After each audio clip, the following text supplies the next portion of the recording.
Hello, everybody. Welcome back to Eat the Rich. Nice. Good work. Blue Jay is laughing because, well, no reason. We were YouTube waiting, doesn't get to know. We were waiting on somebody to come back from the break, and then one of our cast members decided to call out another, and we'll just leave it. Throw me under the bus. We'll leave it at that. I mean, damn. Anyways, whatever. All right. So the I'm sorry. That would be a middling chaos offense, treachery of your closest friends and loved ones, of which I am obviously one of them. I was Andrew, gonna say we're not that close. You're not worth corruption to me. Oh shit. All right. So unfortunately, Lucia, you didn't really need to torture this guy all that much. Need or want? I think different things. I think for committing psychological violence on this person, both Lucia and Mr. Belvedere take one corruption. What about physical torture? You didn't physically torture him. You hit him once. I did. I stabbed him with a crossbow bolt. Yeah, it's not really torture though. Like I rolled to torture him. You failed though. But I still did the roll. That she didn't do the thing. It just means no. I know. I'm just the difference between torture and stabbing somebody are different, right? Like I mean, like okay, like I'm not gonna like Hey, if it helps, this guy's not going anywhere alive. Like, I promise you. Like, yeah. I'm just saying that, like, the fact that I failed the roll does not mean that I wasn't still intending for the event to take place. I might not have described, like, hours of pulling his nails out of his fingers, but, like, the intention was still there. Yeah, I just think that poking somebody with a blunted crossbow bolt is not the same as like. You ever been poked with a blunted crossbow bolt at him? I mean, I've been stabbed not by like a knife or on purpose, but I've definitely like been. It does hurt, but it's not about inflicting. Okay, well, pain, if it's torture, it's not physical torture, then it's assaulting the innocent because he's literally like tied to this thing, and that's still a middling corruption offense. Yeah, I think that's reasonable. You know what? Here, we'll let the dice decide how much corruption you get. I'll say it's worth a D6 worth of corruption. So it might be a lot, it might not. It depends. Let's see if the Chaos Gods care all that much about you poking this guy. The Chaos Gods. They do not. Chaos Gods can suck my dick. And also, he's not innocent. He tried to assassinate you. This is revenge, not torturing an innocent. It was... Part of my job is telling you like that's corruption, that's not. So yeah, I think in this case, corruption. If I'm the Chaos Gods here, I would not notice you stabbing somebody. Yeah. But yeah, take the extra one, Lucia. So you took 2 and Mr. Belvedere took 1. And listen, I'm just saying, if you want corruption, you got to do worse. That's just how it's going to be. But yeah, so he's intimidated and he knows that there's really only one way out for him. Politically and psychologically, he has been indoctrinated to hate you. But, he's a person who wants to live. So Mr. Belvedere said, I'm going to let you off and we'll do the thing, but you got to tell us what you know. Mr. Belvedere lied. Yeah, well, he'll find that out right quick. So he says, and he does this in the most like, I'm only telling you this because you're inconsequential. Like nothing you do is going to matter. So what did you ask him, Mr. Belvedere? You just like, because tell me everything you know is like hard to answer. No, for sure. I think, tell us what we need to know if we're going to encounter more of your friends in the village on our way up to see our supposed lord. Yeah, and he nods and he says, the Hawk has all kinds of agents in Crossroads. Some of them, they walk openly in the street bearing his crest. Others, they're hidden, secret. You'll never know. Is it the waiter at the tavern? Is it that pretty wench that looked at you twice? You'll never know. And then all of a sudden, and he kind of like wriggles like he wants to make some, like he wants to like clap or make some big noise. And he's just like, you'll never know. And then it'll be too late. And you'll be dead. Just like you deserve. Class traitor.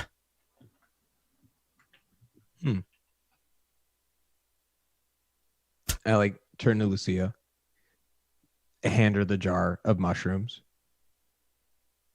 The fuck you want to do with the jar of mushrooms? Make him eat it, and then stab him in the stomach, and untie his hands. See how far he goes. We are going to let you live, but we're going to cut you open a little bit and fill you full of poisonous mushrooms and then see what happens. All right. You say make him eat it. Mm-hmm. And you hand her a glass, like a mason jar full of poisonous mushrooms. And she's going to take the jar. This is how you get corruption. And smash it on his face. Yeah. And feed him both the mushrooms and the broken glass. Yeah. So the jar is too big to fit in his mouth, but if you smash it on his face and then just rub it in. Yeah. Okay. Do you not care that your hands are going to get all sliced up? Not at all. No. Okay. I figured as much. Make a toughness test. Okay.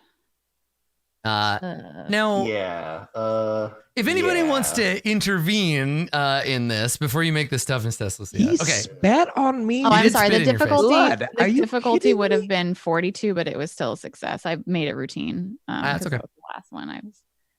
Yeah, Vander's not into this. So Belvedere hands Lucia the jar. Lucia makes a face like, "Oh, I'll make him eat it, all right." And then it looks like Vander and Dawn both are maybe like, "Wait a second, hold on." Is there like a speed portion of this? Because Lucia's just doing it. Yes, definitely. Yeah. Like, here's the thing. It's like trying to roll persuade against sword. It's too late. But if somebody wants to intervene, Vander is definitely in a position to physically stop you. Oh yeah, like she'll put a hand, on Lucia's hand that's holding the jar and just be like, "Hold on, love." Mm-hmm. And I don't think Dawn does anything. I think this is a moment I would like to introduce some like potential culty magic stuff. Yeah, do so I think what happens, and I'm leaving up to you, Adam. We talked earlier on, like, does Dawn actually have a true god or entity? Is something trying to reach her, speak to her? So I think what happens is, Dawn's been watching this entire time, and she's seeing this horrible violence being done to this man. She's feeling ill, she's feeling sick, and you can just like the sounds of the yelling and the anger and the violence, it just like muffles into one loud like drone noise. And as she's staring at her companions and the person that they're torturing, it's like they just keep getting brighter and brighter until it's like everybody is on fire. And as she's watching like this mushroom and the jar of mushroom and a jar of what you know to be literally poison. Yeah, literally poison. And it's just like this bright, flaming bright light that is in Lucy's hand. I think this moment she just like rolls back and is now staring up at the sky and is on the verge of just passing out. Mm-hmm. And so that's what's happened. So she's not going to stop Lucy. Okay. She's just having a trip over here of her own. Yeah. I wonder if does anyone notice? Because Dawn is like off to the side and everybody's focused on this guy. If Dawn has like seizures and just starts like spasming in the grass, does anyone really notice? At this moment, no. I'm trying to keep my friend from horribly torturing and mangling this prisoner. Mm-hmm. Cool. And then once I've done that, maybe I'll have some attention to spare for my other friend who had too much to drink. So I would like to call attention personally to my ferocity and hatred. It says in my chaos one, because obviously I'm going for that as a player. Mm-hmm. It says that seemingly calm situations may spiral out of control due to your impulses. Absolutely. And I feel like what happens is Vander reaches for the hand that has the glass in it. And I'm just going to like push Vander and then smash it. Yeah. So you try to shove Vander the way. Okay. Yeah. So it sounds to me like an athletics. Athletics is the shoving skill, right? In this one? I feel like that. Yeah.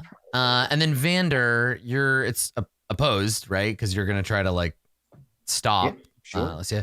So you can fight back with athletics, I guess would be the case here. It'd be like a little wrestling. Contests of strength.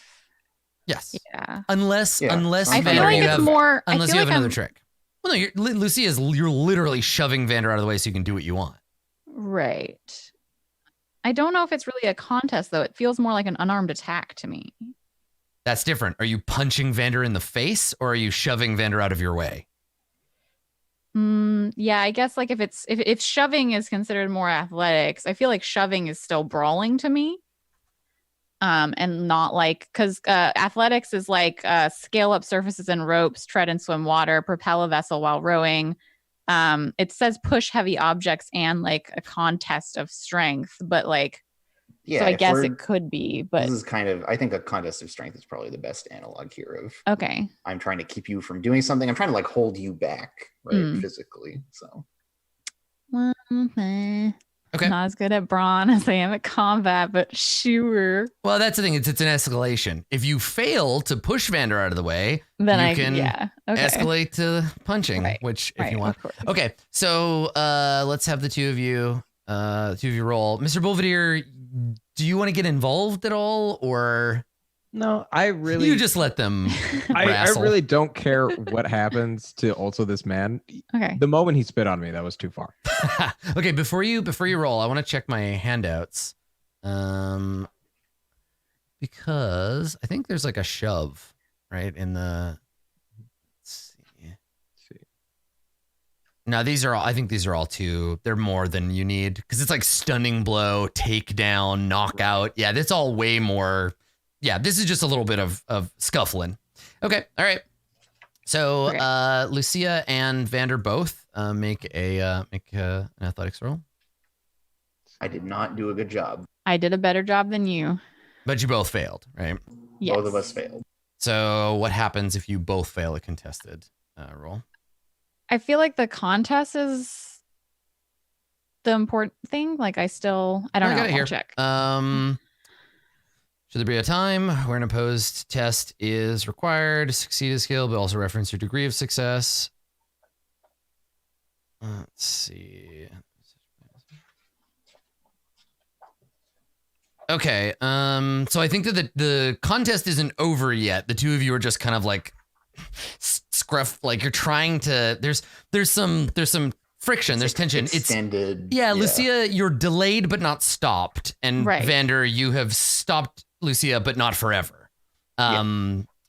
So that's when you notice, looking past Lucia, that Dawn is like twitching and spasming on the ground. Like looks like she's dying. She's having a seizure. Wait, what? It looks like it's just like it's not really like full on seizure convulsion. It's just there's obviously something happening to her that it doesn't look. Yeah. She's not just laying there groaning about being hungover anymore. Yeah. She's no longer laying in a fetal position. She's sitting upright, kind of like staring at you guys and looking back up. And yeah, something's happening. Do any of you guys call to attention?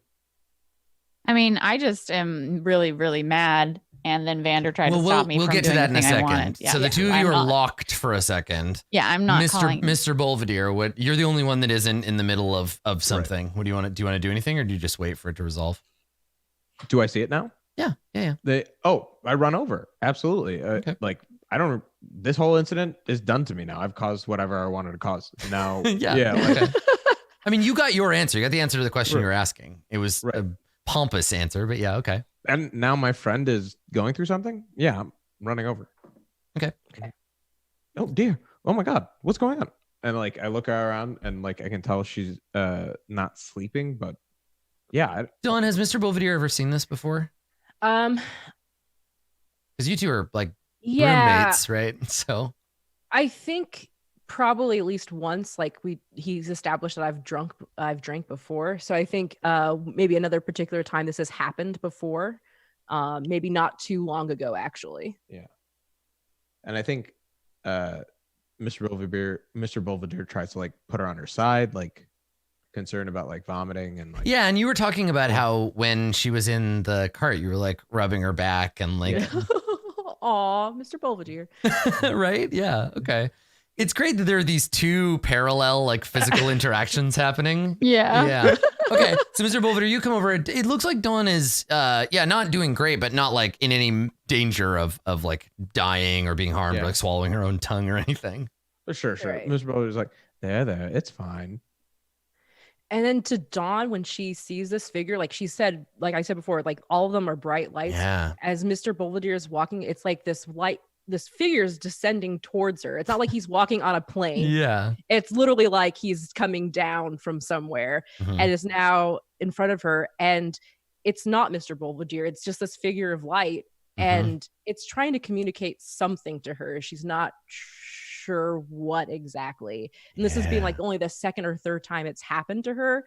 She's not completely understanding what's happening. But it's comforting. It's a very comforting presence to her. And that, so yeah, then you, Mr. Belvedere, as you're like, calming her, like trying to pet her back and calm her down, you can see that the tremors are starting to cease. Abate. Yeah. Abate. Thank you. Yeah. It's me, the cool thesaurus. Yeah, okay. Yeah, so Dawn starts to calm down. Meanwhile, Lucia and Vander are scuffling. Lucia, you have a jar full of poisonous fungus. Yeah. Yeah, I do. What do you... I think I'm going to give it like one more chance so for her. before you do this, chat made a good point. I forgot about Clifford. Yeah, Clifford is obviously run over because Mr. Belvedere is upset and he's a trained dog. So he's like, yeah, like doing that anxious, like his tail is wagging. He's running around like, what's going on? What's happening? Like, is Dawn okay? What's going on? Yeah. Okay, so Lucia, sorry. I just thought that image of the dog was super cute. Yeah, I think I'll give it one more chance for it to be like, I mean, she's not so like incensed and angry and lost control of herself that she doesn't recognize that this is Vander, who is her friend. But she still like wants to like fuck this guy up because he and his assassin friends like tried to kill her. She is very injured. She is two marks away from being dead. What do you do? So I think she attempts to push Vander away, and when that doesn't quite work, but Vander still has grips on Lucia. Yes, you're at a you're locked in a stalemate, the two of you. She says, "Let go of me." We've gotten everything we need out of him, and he's useless now. So why, useless except for he could tell them where we are, bring back more. You might not have gotten hurt, but I did, and this man deserves to pay for it. It's not going to fix your leg, love. It'll make me feel better. Well, I can make you feel better too, and it doesn't have to be quite so grisly an affair. Whoa! Do you want to try? There's a charm roll. That was a charm roll. Yeah, I was like, to be how about instead of thinking about violence, you think about sex instead? That'll confuse and disarm you.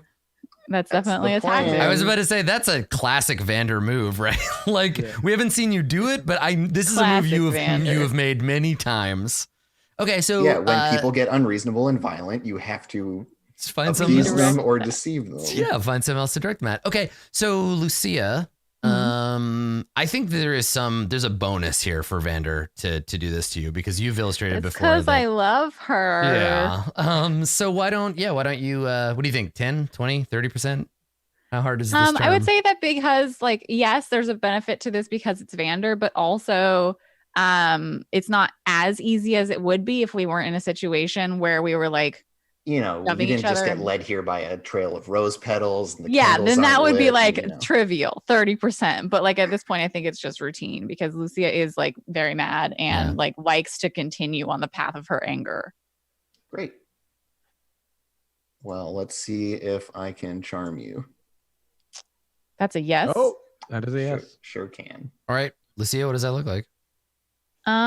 So you said that you can also make her feel better, and I feel like she has. Okay, so she had the mason jar of mushrooms in one hand, and the fellow is on his sitting with the tree and probably also attempting to get away. Maybe. I was about to say if you haven't looked at him in a while, he's now standing. Yeah, right. He's pushing himself. And if you look past Vander at him, he makes that face I was just going to get it. And then he fucking runs for it, right? As soon as he realizes there isn't somebody physically grabbing him, he turns and tries to run. Yeah, I think that she's just going to instead of giving it up entirely, because she still has this in her hand, she's just going to throw it at him. But it's very much not I want this to hurt you. Yeah. It's just get off with you, and throws this after. Vander wants her manacles back and is willing to unlock them. So she's no, just I can get you out of the bloody manacles first. Why don't you just he makes that face I gotta get out of here, right? And then she kind of Metal Gear Solid noise, and then if you're whoa, hold on, idiot.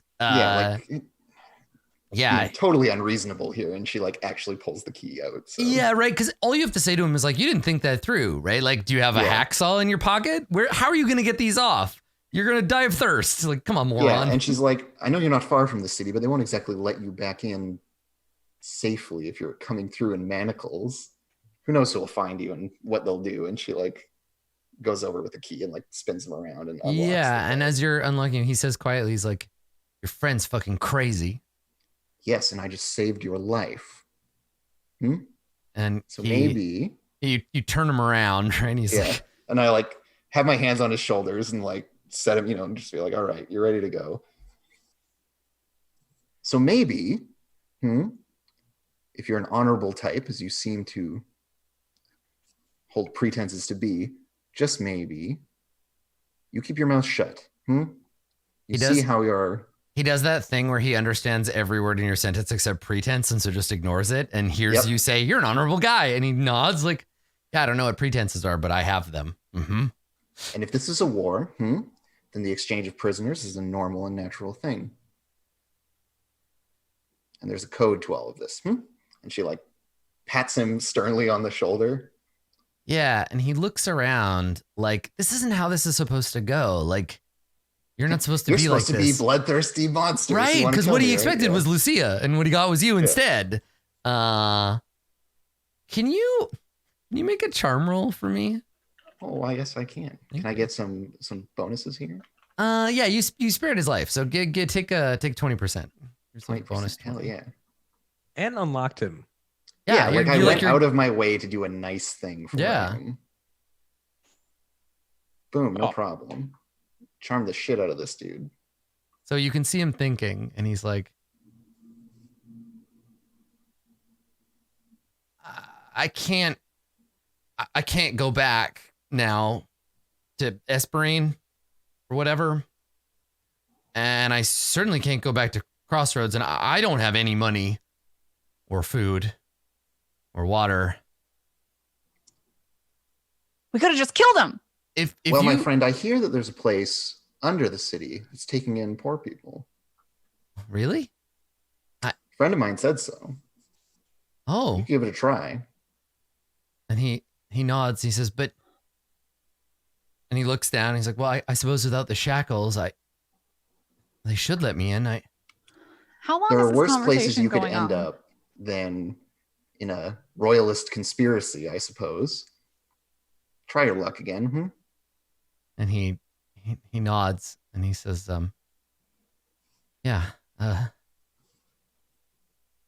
sure. And like he was almost about to be like, thank you, but he's like, no, you're still the enemy. And then he turns to like go into town and start asking about this like secret place for poor people to get bread underground.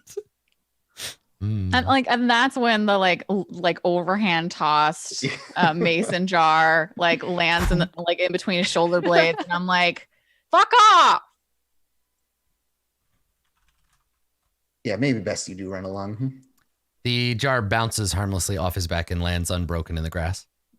Somebody pick that up. Vander picks it up and then brings it back to our little clearing, sets it down. Is Dawn all right? Huh? She's just drunk. Grabs the like crossbow bolt that's in my thigh. Yank. Anyone have bandages? I didn't get any bandages. Yes, Dawn is the one who can patch you up, and like Vander walks over and like pokes at her a little bit. Yeah, Dawn, are you still experiencing the great numinous being that is Mr. Bolvedere, or have you come down? I think I've come down from it by now. And so yeah, if Vander's going to poke her, she'll sit up. Oh, did the guy get you? Did you get what you needed? She's like trying to pull herself together. They have that. Yes, we don't trouble yourself with those things. Just it's fine. Okay. All right. Whew. You worry about pulling yourself together from whatever. What did you drink? Like Vander just kind of walks rot gut. The ogre juice. I like I said, I don't really consume. It's not good for you know, And you had the whole bottle at one time. well, it's just this reaction, and we were in I didn't know what to do. And Okay, it was a great. Honestly, it worked out wonderful. Did And it? I didn't if see we're what doing it happened. again, if I would do it again, I would do it faster, like truly. But and nothing not to do it in the future, but maybe you'll be better at it. And in the meantime, Vander is trying to like clean Lucia's wounds with like Oh, some you water actually out of a are? canteen. I give some of my. I have 3 bandages. I was gonna use say my like bandages. you're all Yeah. like let's just talk about how Don's drunk, and like Lucia like kicks the dirt and is like nobody loves me. Yeah, this is like while she's getting the stuff she needs to then go and help you out. And mean- Vander was just checking on me to get bandages from me, so to help you. Oh, okay, all right. I want Dawn to be functional so that she can heal my friend who almost fucking died. Yeah. I want you. I want Vander to heal me. I don't want Dawn to heal me. You promise. Vander can only soothe your heart, not your shattered body. And honestly, I'm not sure Dawn can do a very good job either, but she sure will try.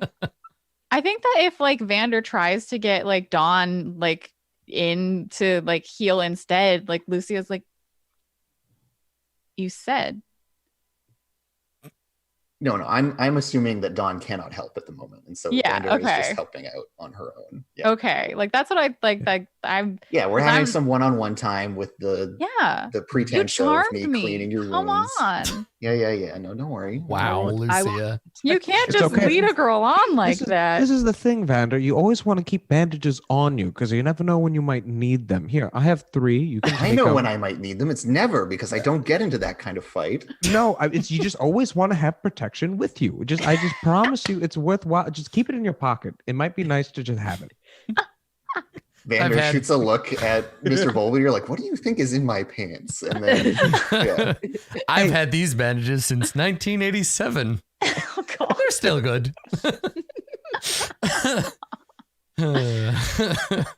Anyway, yes, I will not allow anyone but Vander to make the heal check on me. Yeah, I make the And this is also a flip to fail. unskilled heal check. Okay. Yeah, what's it called? What's the skill called? Heal. It's called heal. Called heal? Is it a heal? Mhm. Yeah. It's an Where am I? intelligence. It's an intelligence. Oh, there it is. I don't know why I can see That's it. what happens the more role-playing games you play, the more you realize, like, what's the name of that skill in this game? There is one. No, I know 'cause there this is. is the thing. I was like, yeah. Okay, so Healing? this Healer? is Medicine. binding wounds to recover. I am let me just check how wounded I am. I am seriously wounded, so it's a standard 0% heal. Heal. Great. Yeah, not bad. Nope. Do the thing. Do the flippy. The misfortune. Oh yeah, you can re-roll. Yeah, but I don't think I'm going to. Ooh. All right. So It's a very poor use of our resources. Actually, I guess it's pretty late in the day. Sure, I'll reroll. Let's Yeah, try it. right. Well, and this is the thing. We know how long the sessions are, so you Yeah. get 5 re-rolls. You want to use them all. Oh, there we Yay! go. Oh, there you go. It'll Except for be- the 90 because it's flip to fail. It Oh. still doesn't work. Yeah, Okay. still doesn't work. Yeah, the economy of those points will become more delicate the more you have active opponents making rolls. Yeah, right. it's Like more if of you a get in a thing in sword combat. fight with the hawk in hiding, then you got to be careful because I've got 3 points, but it's not like you're not in clear and present danger against just a number. But yeah, okay. So you don't, Love that movie. Lucia, you're so- you're I don't actually heal. yes, you are not healed. But I feel like she takes the like sloppy and like not well cleaned and not well bound dressing that Vander does, and it's just like, this is the kindest that anyone has ever been to me. Hey, Vander is trying. Yeah. She's trying to help. The thing you. is, Lucia, people would be more nice to you if you didn't yell at them. Well, I mean, I you went gotta to try to get chaos because the rest of you are Dawn, I trying went to so your- I hard went to your to not mom's give me house. chaos. I gave you my mushrooms. I don't know what else you want. I Vander, tried so I believe hard. Vander is the one that has the mushroom grenade now, the fungus Yeah. bomb. Well, no, I just put it down for Mr. Bolvedier. Okay, so Mr. Bolvedier, I don't you want to now hold have- on to that thing. I don't Yeah. want that anywhere near my stuff. I wrapped the now You bloody. try to get napkin around it. corruption by murdering an assassin, and someone tells you don't murder Well, the so assassin. This is It's the not like trick, they right? tried to kill you or anything, This right? is the tension. This is the tension of the game's mechanisms. Is that players who have their characters do things that earn them corruption amidst people who are not total monsters tend to be called out for it and stopped, right? But if the whole group is a bunch of monsters, then everyone quickly becomes slaves to chaos. If I let you do that, then I get corruption. That's right. Yeah. You all get dragged down into the pits of hell together. Okay, so you take a minute. There's some bandaging. And some time passes. The kids are calling it these days. Do you want to set out on the road now, or do you want to find somewhere in this orange grove, this dead orange grove, to like wait until nightfall and rest? I feel like we gotta let Dawn sleep off her fucking bender. Who else is hurt, right? Isn't there I'm other also, people who? Yeah, I'm moderately injured. I am extremely hurt. Yeah. If we sleep for 6 hours, don't we just go back up to... It says that you can automatically succeed on a heal test and get yourself up the condition track if you're lightly wounded. If with a successful heal test, you move up 1 step. A critical allows you to move up 2 steps. You cannot recover your damage condition track if you are suffering from injuries. You can recover with laudanum. Okay, I was looking at the peril track. I think you have to bind your wounds to recover. Yeah, peril is easier to get rid of than like actual physical injury. Harm. Yeah. Physical peril is like exhaustion and like general tiredness, and then Gotcha. I'm also in peril. You can be that too, yeah. That's because you're still hungover from when you got drunk, Lucia. Okay. Yeah, so because you were drunk, you cannot recover your peril for 24 hours. Yeah. On. Yeah. Drinking. No, never again. It's really not that bad. It's delightful. I have a blast. Well, but the thing is like if you are in a safe place when you do rest, you just move all the way up. You are not in a safe place. This is not nowhere out here is safe. This is the wilderness or semi-wilderness. I think we'll just have to move on. Dawn says questioningly. Yeah, so let me give you a general idea of what you can kind of expect in the direction you are going. Mr. Bolvadier, as you astutely pointed out, there's a road. There's a road north. So there's the River Sophia, which you can only access from the docks of Philos itself. I guess you could go to the banks of the river and like wave down a boat, but that's unorthodox. So there's the Via Victoria, which is the road that runs north through the overlap to I came up with a name for the place you're from, Vander. It's Maastricht. There we go. That's where I'm from. The Republic of Maastricht. I don't know what it was called before. I haven't thought of its imperial name. But the Via Victoria runs between Philos and Maastricht. There's farmland to the east of you, and if you keep going east, you'll get into the Eastern Mountains, of which El Topo is one. El Topo is the name that I'm using for your magic ogre mountain, Dawn. Okay. Because I'm pretty sure that Alejandro Jodorowsky was an ogre in this setting. So, yeah. So you've got that's to the east of you. There's at least farmland, and the farmland is little clusters of houses. Like they're kind of like little mini villages that are laid out kind of throughout that farmland. So that's close to you. That's east of where you are. You're probably on the edge of that farmland. And then, north of here is the Via Victoria. And that should lead you to the overlap. And in the overlap, as you pointed out, there is the town of Crossroads, which it's one of those towns that started because somebody made a bar and then somebody made an inn. So if you got drunk at the bar, you could sleep there. And then somebody made a shop to sell to the people that got drunk at the bar, and it slowly built up around it. Crossroads is in the same vicinity as an ancient stone bridge that crosses the River Sophia called St. Alvar's Bridge. And that's kind of in the same place, but that's a ways away from here, along the Via Victoria. Yeah. So you could maybe go out into the farmland and like try to find like a barn or something to sleep in, but it's the wrong direction. It's east when you want to be going north. Or you can just set out along the road and sleep on the roadside when it gets dark. Set up camp somewhere along the stream might be nice. We have tents, right? I have tent. Yeah, I have a 2-person tent that I split with Lucia. Did we buy it? Did we have a tent? I got myself a wilderness kit, so it's got a little sack You for look me. at Mr. Boulder. Do we have tents? Did we buy a tent? Well, Clifford cost a bit of money. I didn't want to spend Clifford all just of it. barks happily. Just bark, Do we have a tent? Bark, bark. Oh, yeah. I specifically gave you a list of things to buy for this trip. But then I saw his face, and he could say, "Oh, come on, Clifford. Yes, good boy, good boy." Oh, Mr. Belvedere, why this dog? Well, Runs up, licks your face.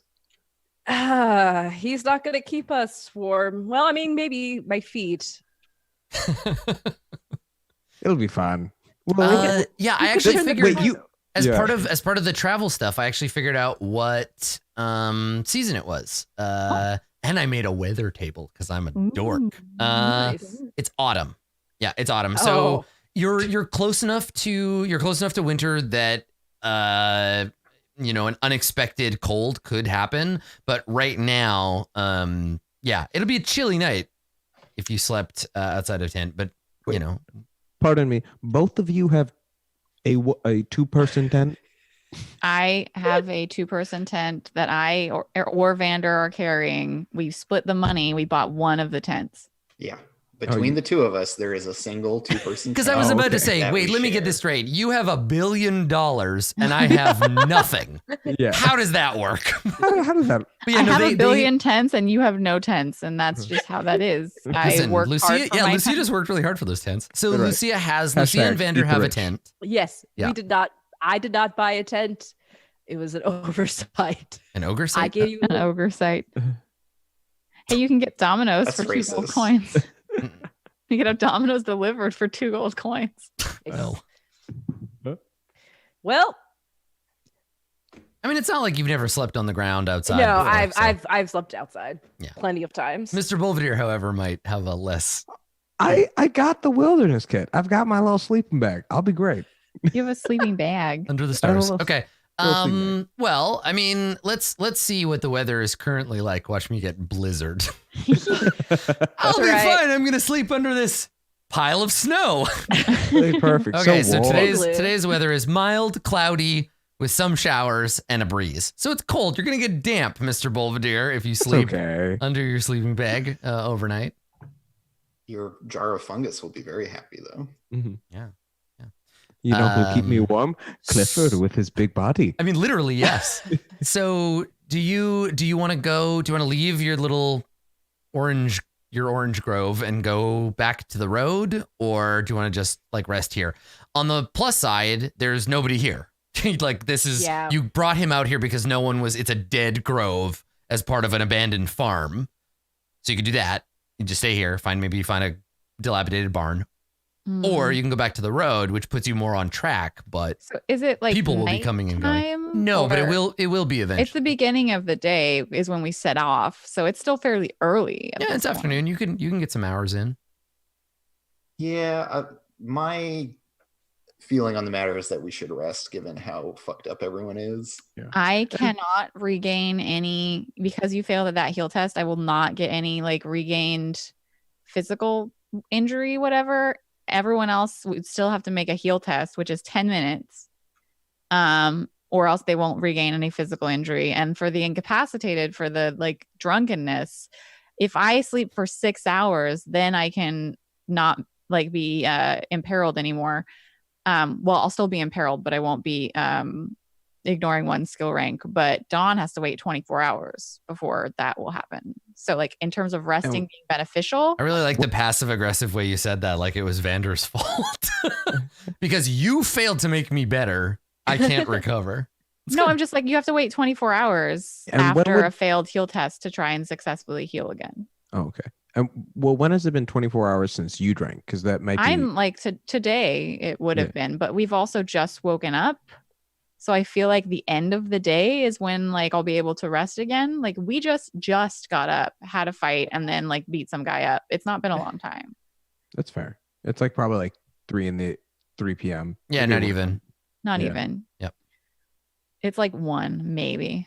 I mean, Vander is in fine shape, so she's happy to. That's right. Vander's doing great. I feel like we should continue. I mean, yeah. If you just want to press on, you just drag your collective sweatiness back to the road and head north. You could do that. Sure.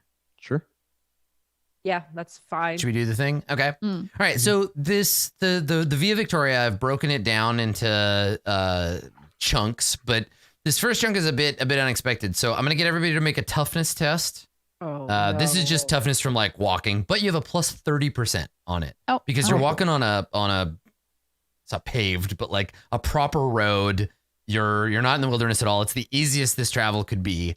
So yeah, give yourself a wow. You did negative. You made it more difficult. Yes, you actually made it more difficult for yourself. Okay, I see. Yeah.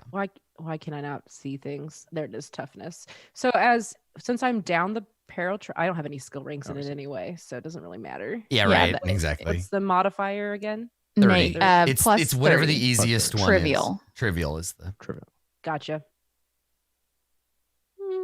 I will do it. I promise. I believe you. All right. Oh, thank God. Nice. So we got 27, 36, 42, and 43, and that's below everybody's requirement. Okay.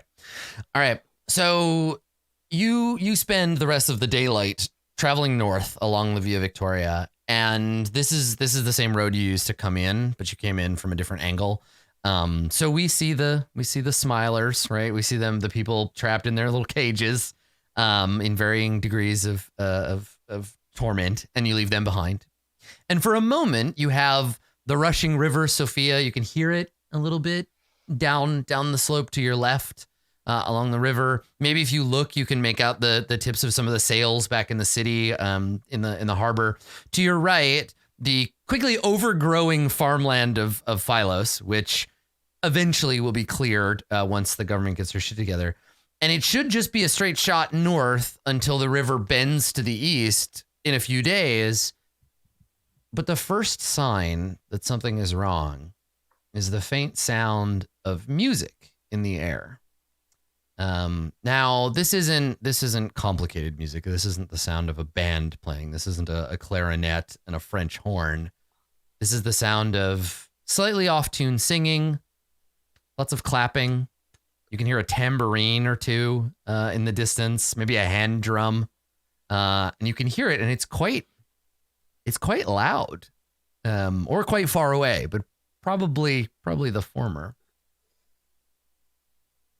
Yeah. Is that more of the smilers? Do they music? I mean, if it is the smilers, just everyone put on a smile and we can just push past them. Truly, we can just get through them. What are we going to do? Dip into the woods to try to get around them? We don't know where they are. Yeah, you're coming up. You're coming up a bit of a hill. Mm-hmm. If you give yourselves another like 10 minutes, you should be able to get up to the top of the hill and then look ahead and see what you see. So you said they're singing. Oh, it doesn't matter. I'm deaf. I don't even hear it. Yeah, you're the last one to notice. I'm just like, what are you talking about? I just keep walking. I think, forgot that. Okay. Yeah. So when you come to the top of the hill, you see that the road ahead has been not actively blockaded, but you can't see past this massive collection of tents that have been set up. These big white canvas tents all around. There's like a dozen of them all around the road. The road now runs through this camp. There is a wooden tower being like built. It's in the middle of being built. You see a maypole with a bunch of people dancing around it and singing and clapping. And yeah, this is where the Smile family has built their outside compound. And it seems like they're slowly converting it from tent city into like a proper like thing. But yeah, so there's this. You see it down in front of you. Well, Mr. Bubbledeer, we can get a tent from them. Yeah, I mean, you don't even. You could just go in there and they'd probably put you up for the night. Yeah, okay. Not the ogre though. Yeah. Well, we don't know about that, right? Like, there's nothing in the Smile family doctrine that says fuck ogres. We ran into them before. They said my smiles don't count. So. Those two said that. Yes. Yeah. We haven't experienced Not everyone in the all religion. Smile family. Yeah. That's right. Yeah. So. Okay. Ugh, Meh. I don't like them. I mean, truly, we have to go this way anyways. Yeah, well, and that's the thing, Mr. Bolvadier. Looking down at the road, they've done a great job of using the natural terrain to make it that now the Via Victoria goes right through their camp, and there's another way around, but you can go in a real long way around. It's going to add days to the trip. Really? It's that big? It's huge. Well, they built it in there's this little valley, and if you'll have to climb up some bad terrain and then go through. Like it's not easy. It'll waste a ton of your time. You can do it, but yeah. Yeah. Both Lucy and Dawn. Like the same noise at the same time. Hey. I mean, I don't really see what the problem is. We should just go through quickly along the road. Mm-hmm. Keep an eye Buy on a tent along the way, maybe 2. It's because you're always so sunny. Both of you. Fine. Yes, and you can see how it is an advantage. Mm-hmm. Well, let's go and see if they have something to keep the rain off of you two. And if they don't want to give it to us, we can just take it. All right. So you want to head down and investigate? I think so. Okay. Mm-hmm. All right.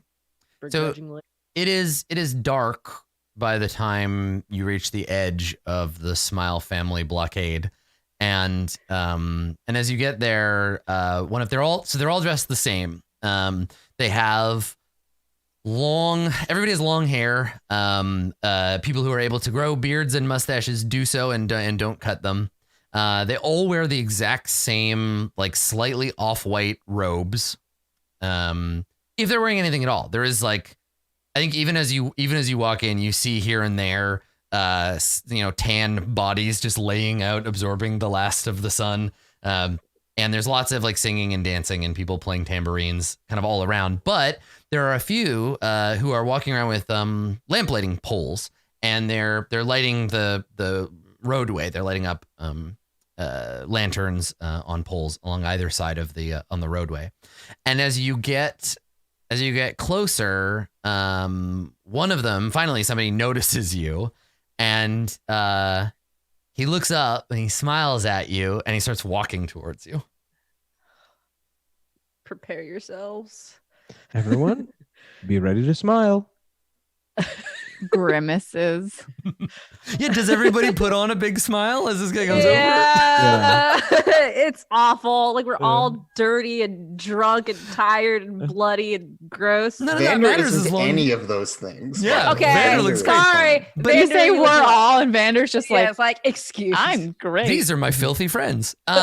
So, okay, well, everybody who is trying to smile with your face and not with your heart, make a guile test. Yeah, Oh that's me. God. I'm smiling with my face and not my heart. Just a 0. No guile, only smile. Day. Yeah, just a flat, like you're just trying to hide the fact that you're Don't not forget actually. to change it from trivial. Right. By the way, whoops. You shouldn't change it from trivial. No, yeah, make it a regular test. Oops. We all fail. Yep. Fantastic. You're all you're all wearing really fake smiles. Good. Vander. There you go. Are you smiling? Or I mean, but you rolled a 90. That's true. Sorry. Yep, you're right. We did that with Mr. Bolvadier before, so I don't know. No, I rolled a 94, so that was my guile. Oh, that I was rolled your a 94. I also rolled a 94 to my first one, even though my difficulty was I had the wrong thing. 70. Yes, so actually, Dawn, your smile, you succeeded your roll, right? Yes. I mean, the only thing that was wrong was the difficulty. Yeah, it wouldn't have mattered. She failed, but that's the thing we did with Mr. Bolvadier before, and he had the difficulty wrong, and he just re-rolled it and then succeeded or whatever. Yeah, no, if you roll and any part of the roll is wrong, you just re-roll. Yeah, okay, and use your new roll. So okay, yeah, okay. Right. So Dawn, you as you walk up, yeah, this is such a intimately Zweihander thing. Roll to smile. You fail. You cannot smile.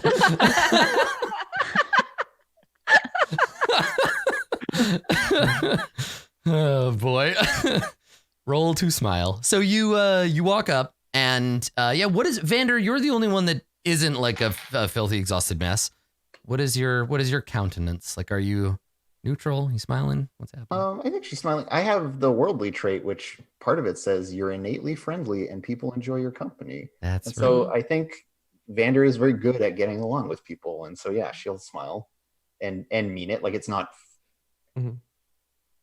super fake, anyways. It's no more or less fake than she is with anyone else. It's fake in the same way the rest of you is.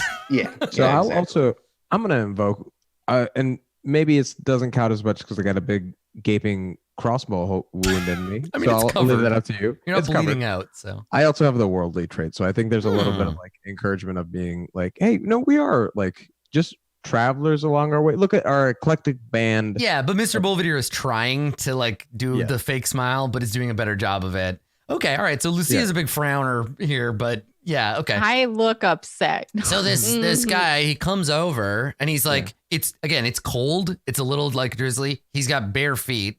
And he has bare feet? He has bare feet. Yep.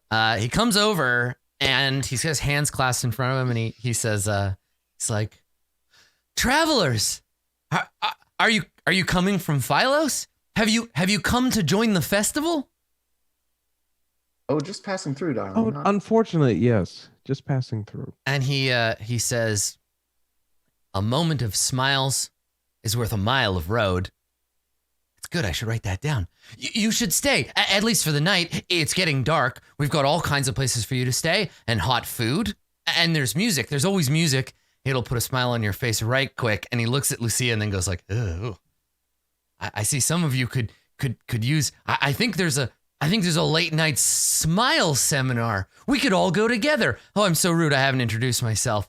Hi, I'm Brother Daydream. I'm so pleased to meet you. And he looks at you, Lucia, and he smiles and he nods and he slowly looks at Vander and he smiles and he Lucia nods. just bares her teeth. You're like a chimp smiling. Yeah, and he smiles one at a time very slowly for each of you. And then when he gets to Dawn, he says, he looks all the way up and he says, "Oh, an ogre. Oh, I'm sorry. What do you prefer to be called?" Ogre's perfectly fine. I've never met one of you before. You're just lovely. Like a beam of sunshine. Well, that's fitting. Her name's Dawn, and like nudges the guy. Like I'm basically covering for everyone by being Yeah. this guy, right? And he says, "I'm so pleased to meet you, Sister Dawn." Oh, it's lovely to meet you too. And he comes over and he hugs you. He just throws his arms around your waist and he squeezes you and he smells like patchouli.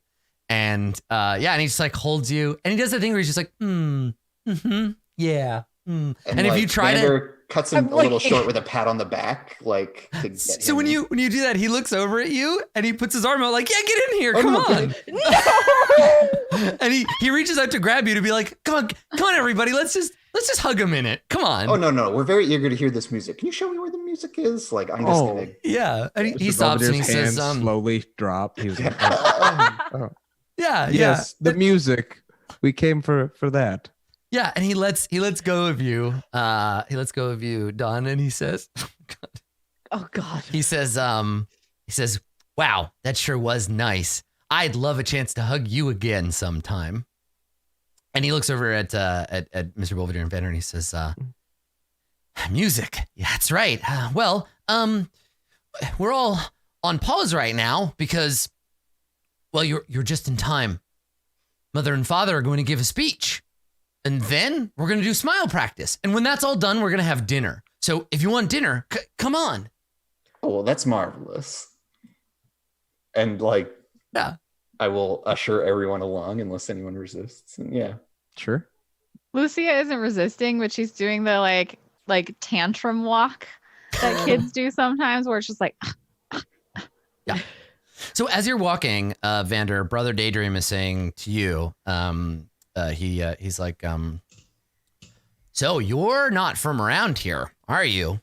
You have such an exotic look. Oh, I love it. Yes, I am not from around here. You are correct. And he says, so what business do you have in Philos? Killing mostly. Political assassinations. And he kind of squints at you and he's like, oh, oh, that's a good one. You almost had me there for a minute. I owe you a smile. And he grins at you. No, and then she like grabs. Is he wearing clothes? He's wearing clothes. Yeah, he's wearing his like robes. Yeah. So she just like grabs his like ruff here and like pulls him over and says, no, friend, I'm being very serious. And she's smiling the whole time. Being very serious. We are murderers for the government. Contract killers, you see. And so and that like Lucia's, well, I don't know. I can't really hear that well. So, but like if I hear it, oh, she's saying it loud enough that the smile is definitely real in that case. He, instead of knowing what to say or panicking and running off. So if you remember the Smile family, you have another option when you fail a steel test. It's stand and smile. So he just grins at you like an idiot. Like he just goes like, yes, isn't it just marvelous what people can do these days? And he says, well, mother and father smile, they say whatever makes you smile is worth doing. So. Oh, is that so?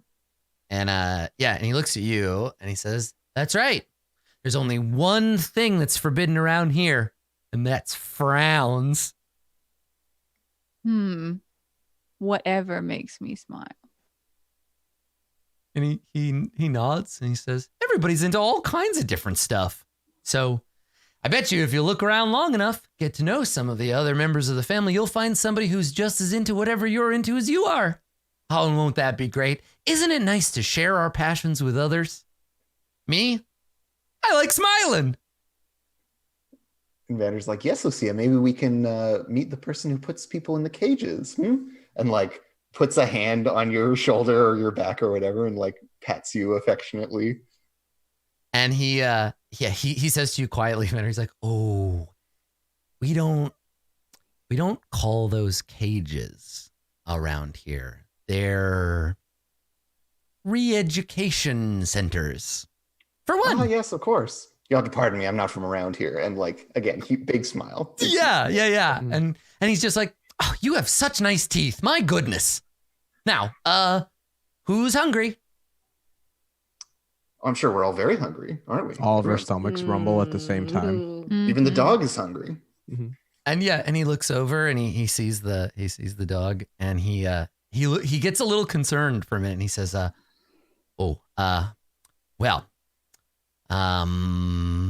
there's no animals allowed in the big tent.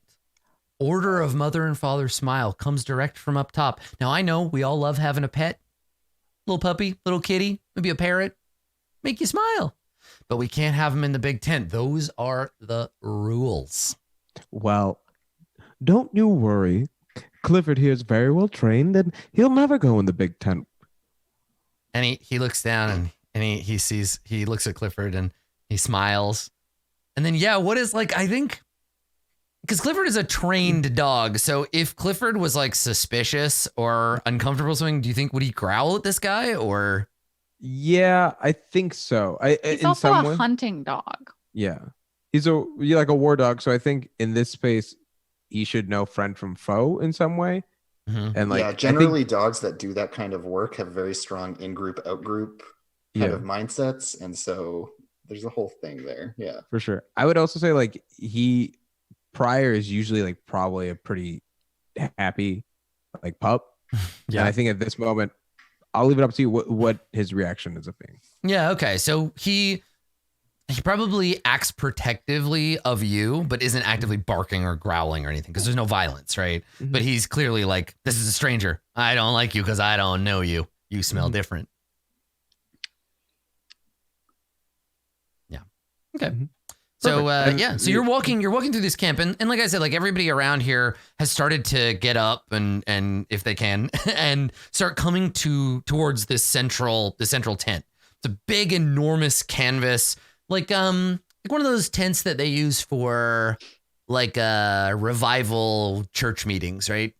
Big tent, lots of space on the inside, but it could be moved. Like you could take it, knock it down, and take it somewhere, right? Like a carnival tent kind of thing. And as you come up to the entrance, it's open, and there's people standing outside talking, and people are coming up and going inside, and there's a big sign above the tent entrance, a big wooden sign that's been placed up there, and it says, "Don't forget to smile." And Brother Daydream says, he looks at you, looks at the group of you, and he says, well, there's no time to find robes that'll fit you, but I'm sure if we stay near the back and we keep quiet, we won't bother anybody. Come on inside. Why? Well, why what? You said dinner. And he nods and he says, that's right. Right after the seminar. Come on inside. No. We have to, like we said, we're unfortunately in a rush. We can't stay for that long. We've got to make our way. But we thank you for your hospitality. Oh, but you can't leave now. A seminar for Mother and Father Smile. It's like stew for the ears. You don't want to let your brain go hungry, do you? At this point, Dawn is vibrating with anger. It's like she's having a stew. Friends, we really should abide by the local custom and do our absolute best to avoid stepping on any toes. I mean, this fellow's barefoot.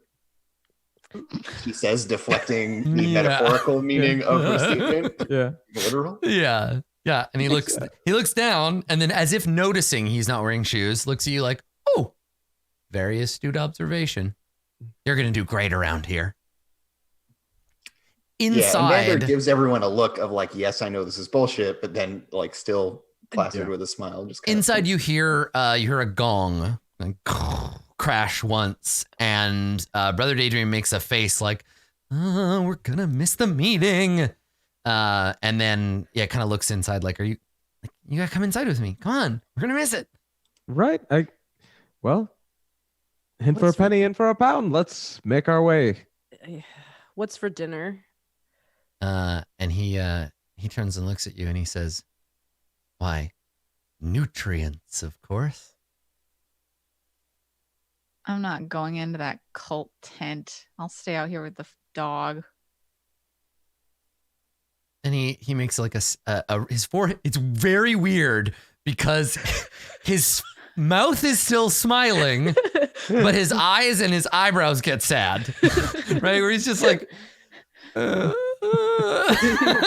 it's very hard to experience any other emotion when you've been indoctrinated to only smile all the time. So he looks at you and he says, well, that's a shame. You're really going to miss out on something special, and all your friends, they're going to get to hear the message and you won't. And you'll be out here like a poor wet dog, and it does look like rain. Don't you want to come inside? And besides, and he sees you've got bandages all over. He's like, we have doctors. People get sick, get hurt working. We could have them take a look at you. I would rather light myself on fire. But thanks. Okay, well, everyone else, in we go. I'm not going to let them do anything to your dog, Mr. Belvedere. Thank you. I must stay to protect Clifford. And Clifford is like, I must stay to protect humans. It's very important. We're not leaving the dog alone. I refuse. They might eat it. Vander is going to go in and sit at the back and get some free food. Ignore everything that these people say. Oh my God, Steve. And then bring some stew out for Lucia. Mm-hmm. So you come inside. Everybody who does go inside. Yep. And the inside of the tent is pillows. The whole floor is covered in essentially like bean bags. And there are people sitting. There are a few standing around the outside who've like just come in or who are talking outside. And then mostly though, there are people either sitting cross-legged or lying down or like snuggling with somebody, like just humans, just piles of them. There's like probably like 200 people in here. They're all dressed the same way. They've all put on their outfits. And then up at the far end, there's a little raised platform. And behind it, there are two enormous oil paintings. One of an old man. He's bald, but he's got the Mr. Burns, and it's really long and scraggly. And he has like a really, really long curly beard. And then there's a similarly old woman with, again, really long hair and, age and weather-lined faces. And they have these kind of beatific, like, empty smiles on their face. Like, it's not a big, like, great, like, toothy smile. It's just kind of like this blank stare. And these paintings are enormous, and they're up on this platform. And then in front of them, there are two, slightly raised wooden seats. And when you come in, again, somebody rings a second gong and they close the flaps of the tent behind you. So, Lucia, the tent flaps close. You're like basically alone out here now, Lucia. Like Clifford looks up at you like, Clifford, we just gonna stand out here in the rain? But there's the whole Smile family that's around here is all gone inside. And inside, Vander, Dawn, and Mr. Belvedere, Brother Daydream says to the three of you, we should just stay here at the back.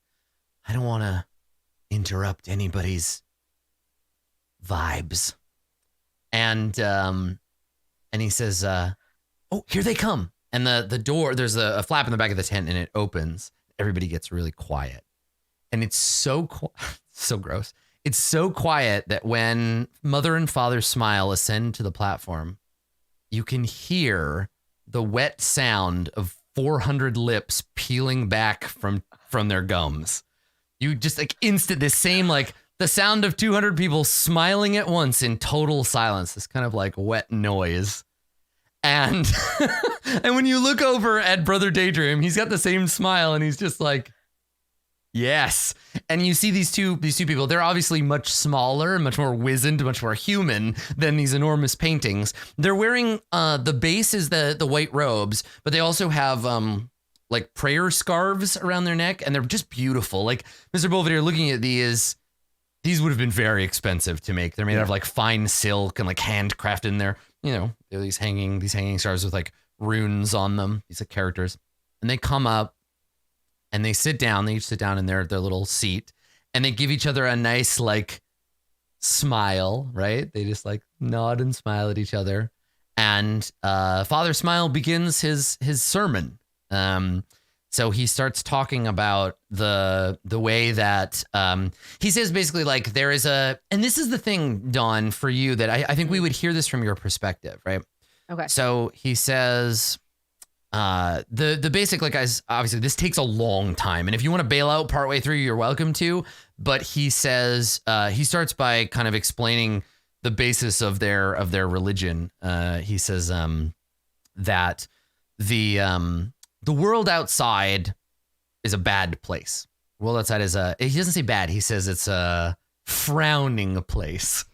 That the world is frowning, and that violence causes the world to frown. Drunkenness causes the world to frown. So many things. The world is vulnerable. It is delicate. And all the things that the horrible people that live on the world do makes the world sad. So what we must do instead is smile. We smile to show the world we love it, that we belong here, that we do not mean to harm the world. Our smiles are a way to make peace. When you see a human face, and it is frowning, it makes you frown. But when you see a human face smiling, and then everyone in the room says, it makes you smile. And then he nods and he says, that's right, my children. And basically starts going into this whole complicated, rambling, hours long, sermon about who fucking knows what. Sometimes, if you're not paying very close attention, he seems to just wander off to talk about grass or something. So if you want, you can, what are you doing during this? So you can let me know if you're I get out of here, or I'm looking for some secret information in it, trying to actually interpret it, or you're looking at the people around. You have this opportunity at the back of the tent to kind of observe. Is there anything the three of you want to do? Talk to me about that. Yes. I have something for Dawn.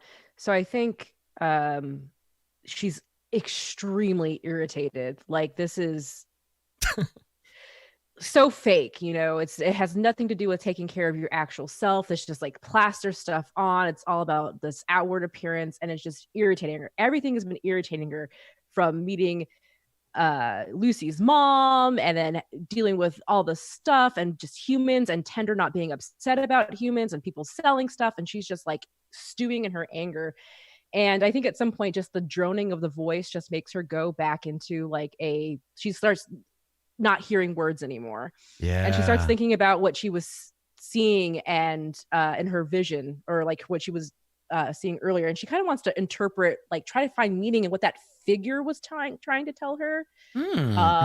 What I like it. God. It's so good, because it's like you're doing what he wants you to do, in the sense that you can see everyone else is being lulled into a weird trance by his droning talk, but you're guiding that trance to help you, right? Yes. Where you're like, this is useful. You know this trick. Oh, that's cool. Okay. But it's for me, I want to interpret because I think at this point in time, Dawn's like, maybe there's something to what the humans have said. Maybe there truly is something inside of us that's living. And it's trying to speak to me now. So she's trying to interpret that. Cool. Okay. What kind of? I feel like there's a role there for you to like. It's under incantation. It's actually right? literally interpret a dream. Oh, perfect. Yeah. Nice. Rock and roll. So I have peril issues, and I have a skill rank in that.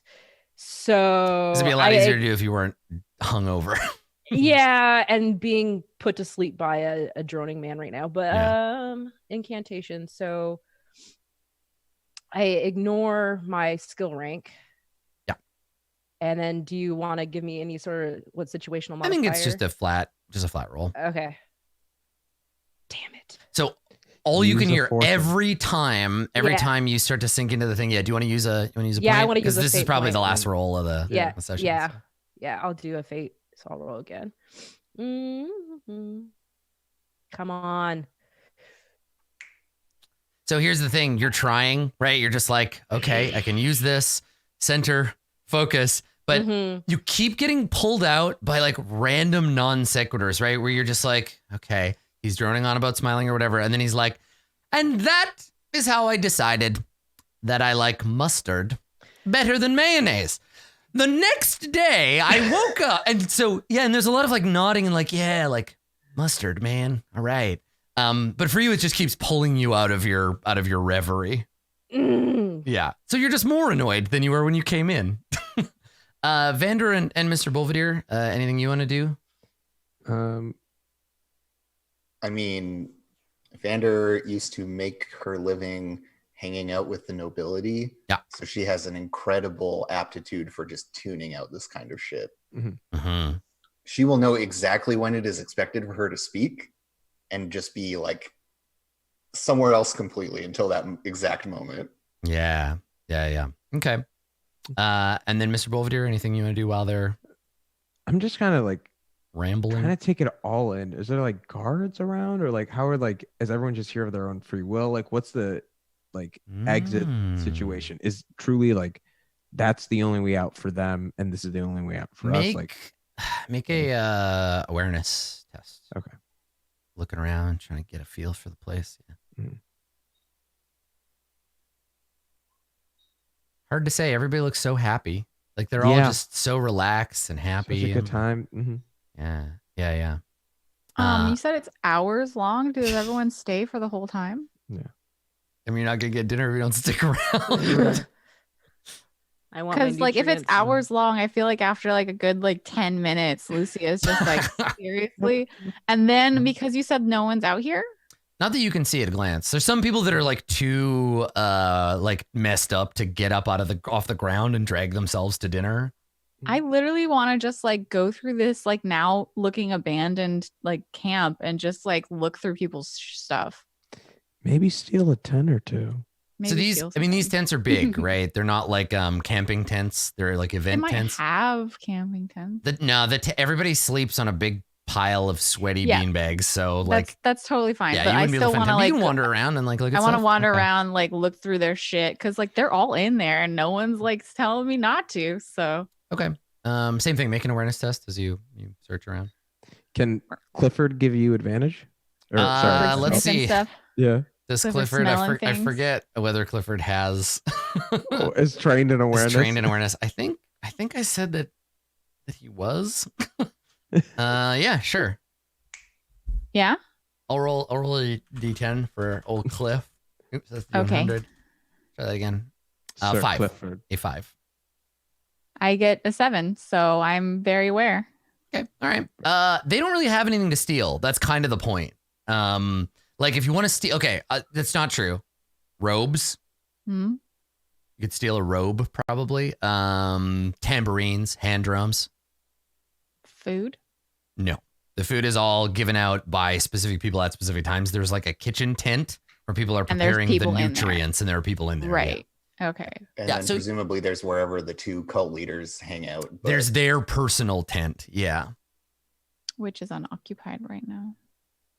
But maybe someone's guarding it. Yeah. So the only, and I guess this is to Mr. Belvedere's point, the only tent that has guards, the only tent that's closed is Mother and Father Smile's personal tent. And there are 2 extremely burly dudes, like just huge arms, bald heads, like just big dudes, tattoos. But they're wearing the robes. And they both have clubs, like big wooden clubs that end in spiked metal, like metal balls or like tubes. They're just big, like, yeah. And they're just standing there, like holding them, just staring into the middle distance as you kind of sneak Smiling? around. These 2, nobody is watching them, so no, they're not. Yeah, and like I think Lucia's gone through like the camp. It's been, you said it's hours, right? She's gone through the camp. She's looked at like people's stuff. It's all just like maybe one person has sandals, but otherwise it's like the same everything. And she like finally like goes over to here and she sees these not smiling guys. And she looks at the weapons and she's just like, that's nice. And so you don't have a chance to talk to them because we don't have time to have that conversation. Oh, okay. So you walk towards them. I have one last roll that I need Vander and Mr. Belvedere and Dawn to make. I need the 3 of you to make a resolve roll for me at the end of Mother and Father Smile's indoctrination speech. God. Again, I have to ignore stuff. All right. Can I haggle you for an advantage on this? Because like I said, Vander has a lot of practice at not. If it were merely mundane yammering, sure. But this is supernatural. But it's magic. It's magical yammering. I would. Can't get me with. Do you need? Okay, we both need a Masood. There's only one Masood point left. There's only one Masood point left. You know what? I think I was just so focused on looking, like Mr. Belvedere was just like so focused on like looking around the crowd, sort of taking it all in, seeing like for opportunities that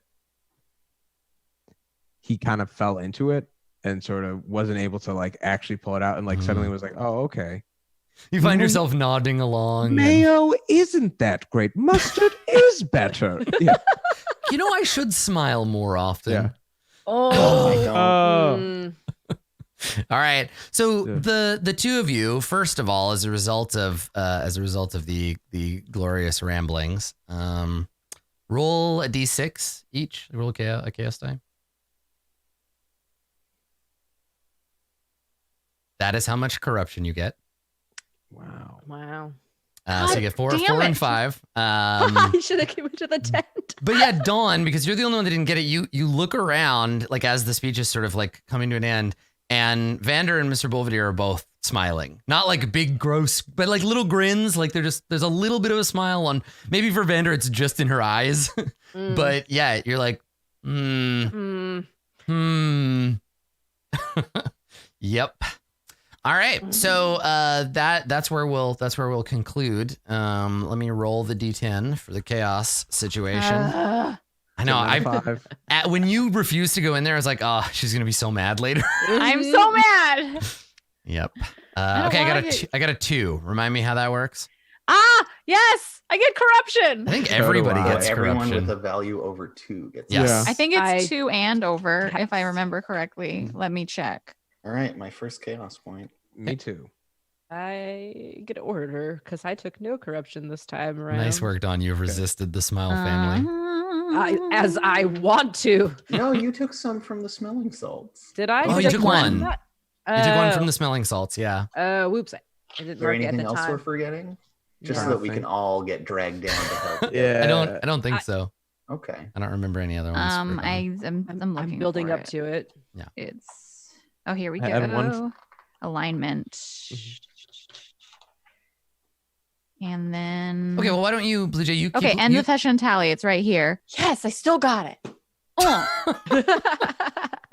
Cool. Very pleased we are for you. Yes, congratulations. You did it. can't stop me from growing a tentacle. You're never gonna have enough chaos to get a tentacle, but congratulations anyway. Cool. All right, so we've encountered the leaders of the Smile family. You can see now that their speeches do open you up to corruption. But the characters would not be aware of that. You don't realize you're accumulating these points. That's what's so insidious about them. Speaking of points, do you want me asking what's our total reward point? Yeah, what should everybody be at the end of this episode? 1,500, I believe. 1,500 because it's the 5th. Yeah. Cool. All right, well, let's do some shout outs. Blue Jay, why don't you start us off? Hi, I'm Blue Jay, and I am constantly being stopped from being a violent person. But it's great. One of these days I'll just be violent at my friends. You can find me most days not actually being violent. I'm not a violent person in real life. That's why I like doing it when it isn't real. But you can find me at Twitter at BlueJ_712. You can find me on Twitch, twitch.tv/BlueJ. You can find some really nice photographs that I take with Adam and other photographers on Patreon at BlueJ712. And you'll also be able to find the complete GM notes that I took for my show The Bystanders, a 7-episode series on Table Story. I'll be posting that tomorrow. So the series is finished. All of my GM notes are going to be posted on my Patreon for like any amount level. So those will be there. Yep, that's me. Cool. Thanks, Blue Jay. Andrew, where you go next? That's me. You can follow me on Twitter at CommutingCrow, or on twitch.tv/actualfactual. I have a game called Girl by Moonlight that's coming out at some point. I am working on a Slay the Spire mod on Tuesday nights, and I have a playtest of Girl by Moonlight that I'm running on my channel on alternate Wednesdays. We just had our first session this past week, so not this week, but the next week there will be another session of that, and we're playing the playset that's called In a Maze of Dreams, which is inspired by the works of Satoshi Kon and the Persona video games and other stuff like that. So if you're into that kind of thing, you can check that out. Excellent. Thank you. Let's see. Masood, why don't you go next? Sure. Hi, I'm Masood. You can find me on the internet at Marudboy, MAHRUDBOI, at Twitter and Instagram. Also, big Satoshi Kon fan, so I'm really excited about this. Like, that's huge. Oh. Yeah.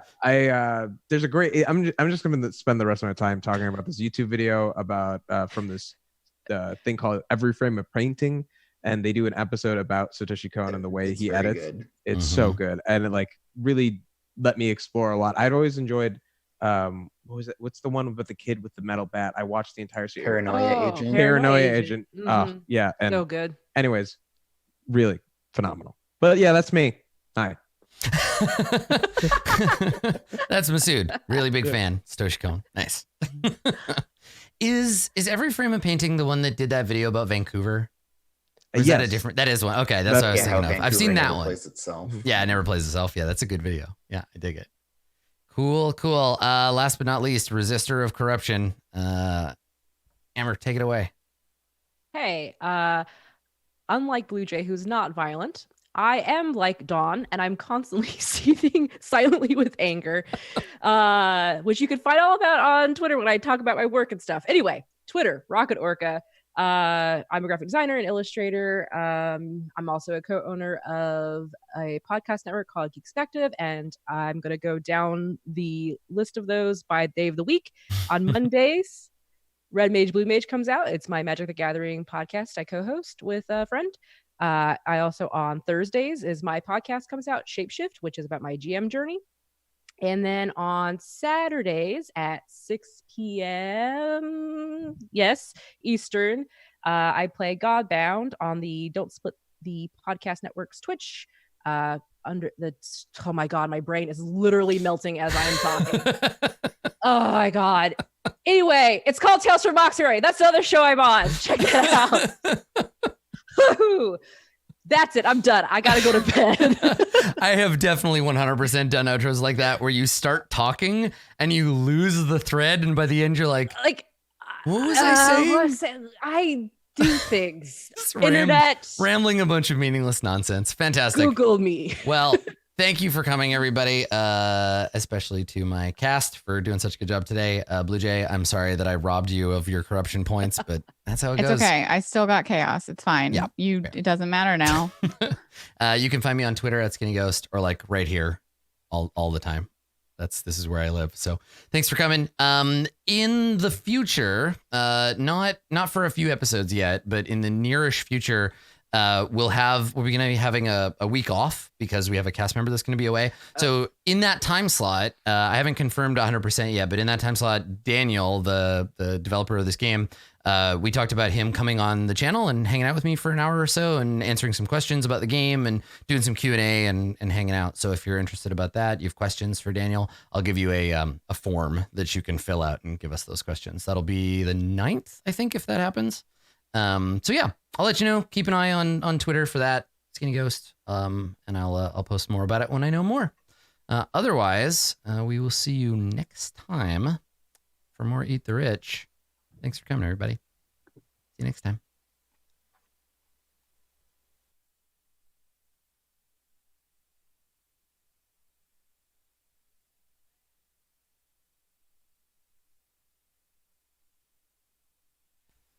Thank you for coming, everybody. Let's see. What do we got going on? This is a slightly shorter week. I'm taking a couple of days off at the end of the week. So the next time you're going to see me is going to be right here on the channel or twitch.tv/itmejp tomorrow at 3 p.m. Pacific for Court of Swords. And then Wednesday's pretty busy. We got an episode of Jace Bellerin Must Die, the Farverona Faction Turn, and then Zweihander Prep. And that's all throughout the day. You can find my schedule either on the offline page for the Twitch channel or it's my pinned tweet on Twitter. And then hopefully someday in the near future, Twitch will give me a scheduling tool that I can use like we used to have. But until then, Twitter's the place to check that out. Thank you as always for coming. Big thanks to Daniel Fox and the team at Zweihander for sponsoring the stream. As I mentioned during the break, if you want to check it out, please do. Please check out the game. It's super fun. That's it for us. Thank you. Bye, everybody.